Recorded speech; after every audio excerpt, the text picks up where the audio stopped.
So hello traders, তো আজকে ছিল আমাদের আরবিআই পলিসি। তো আরবিআই পলিসির মধ্যে আমাদের আজকে রেট কাট হয়েছে। তো রেট কাট হওয়ার কতটা রেট কাট হয়েছে সেটা আমরা জানবো। সেটা হচ্ছে আগে ছিল 6.5, এখন হয়েছে সেটা 6.25।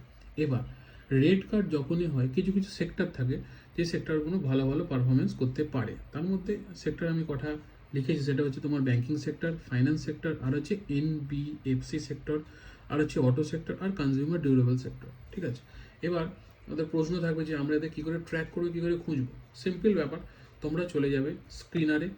ঠিক আছে, তোমরা চলে গেলে স্ক্রিনারে। ঠিক আছে, এখানে যাবে তোমরা স্ক্রিনসে।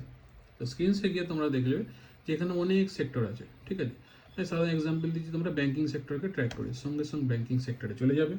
এবার এখান থেকে তুমি দেখতে পাচ্ছ এইচডিএফসি, আইসিআইসি যেসব ব্যাঙ্ক আছে, এখানে পিই রেশিও দেখবে, মার্কেট ক্যাপ দেখবে, কত তোমার প্রফিট করছে, সেলস এমনি ভেতরে ঢুকে চলে যাবে, দেখে নেবে, সেই বুঝে তোমরা অ্যানালাইজ করে ট্রেড করবে।